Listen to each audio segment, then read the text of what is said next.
দেখছেন কলকাতা টিভি, ভাস্বতী রয়েছে আপনাদের সঙ্গে। আর শুরুতেই যে খবরে নজর রাখবো, সন্দেশখালীতে একের পর এক যে ঘটনা ঘটে গিয়েছে।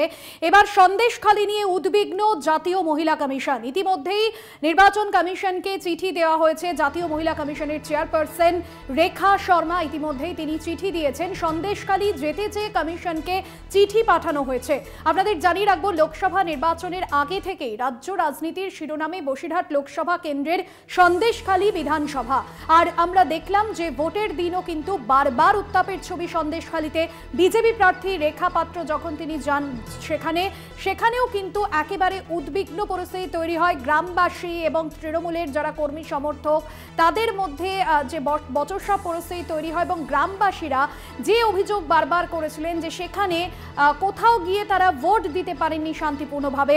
পুলিশের বিরুদ্ধে যে অত্যাচারের অভিযোগ সামনে এসেছিল সেই অভিযোগকে সামনে রেখেও সিবিআইকে চিঠি পাঠিয়েছেন ইতিমধ্যেই বিজেপি নেত্রী আইনজীবী প্রিয়াঙ্কা টিব্রেওয়াল। সন্দেশখালীতে আরও কেন্দ্রীয় বাহিনী মোতায়েনের দাবি জানিয়েছেন তিনি। অন্যদিকে সন্দেশখালীর যে ঘটনা, গত 5ই জানুয়ারি থেকে যে সন্দেশখালী রাজ্য রাজনীতির শিরোনামে উঠে এসেছিল এবং ভোট পরবর্তী যে হিংসা, সেই ছবিও কিন্তু দেখা গেল সন্দেশখালীতে। পুলিশের বিরুদ্ধে অত্যাচারের অভিযোগ এমনটাই জানা গিয়েছে। সন্দেশখালীতে যেতে চেয়ে এবার জাতীয় মহিলা কমিশন চিঠি পাঠালো কমিশনকে, এবং যেখানে এই সন্দেশখালীতে যে ঘটনাক্রম ঘটেছে একের পর এক, লোকসভা নির্বাচনের আগে থেকে শুরু করে লোকসভা নির্বাচনের দিনও যেভাবে সন্দেশখালীর একাংশ অশান্ত হয়ে উঠেছিল, এই সমস্ত বিষয় নিয়ে উদ্বিগ্ন জাতীয় মহিলা কমিশন। সঞ্জিত চক্রবর্তী রয়েছেন ফোন লাইনে। সঞ্জিত, দুটো বিষয় জানার চেষ্টা করব। প্রিয়াঙ্কা টিব্রেওয়াল তিনি চিঠি দিয়েছেন, কি কি বিষয় তিনি উল্লেখ করেছেন এই চিঠিতে? পাশাপাশি নির্বাচন কমিশনের কাছে কি চিঠি দিয়েছেন জাতীয় মহিলা কমিশন সন্দেশখালী যেতে চেয়ে? কি জানা যাচ্ছে বিস্তারিত? যে ভোট পরবর্তী হিংসা সন্দেশখালী যেভাবে লাগাতার এখনো অশান্তির বাতাবরণ হচ্ছে, বিশেষ করে সেখানে সামনের সারিতে মহিলারা যে লাগাতার আন্দোলন করে যাচ্ছে।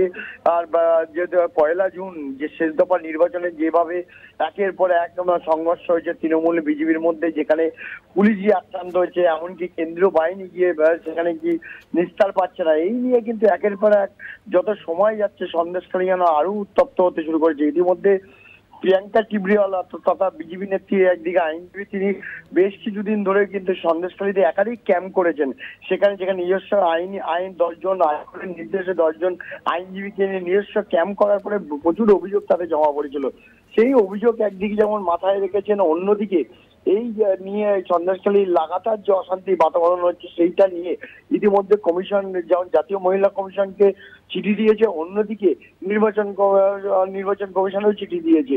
এখন প্রশ্ন হচ্ছে যে এর আগেও বেশ কয়েকবার কিন্তু জাতীয় মহিলা কমিশন সন্দেশখালীতে এসে একাধিকবার এসেছে, তাদের সঙ্গে কথা বলেছেন।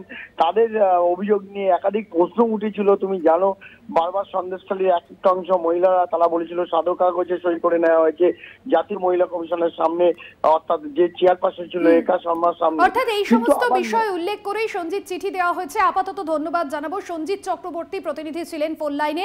সন্দেশখালীতে আরও বাহিনী মোতায়েনের দাবি জানিয়েছেন বিজেপি নেত্রী আইনজীবী প্রিয়াঙ্কা টিব্রেওয়াল।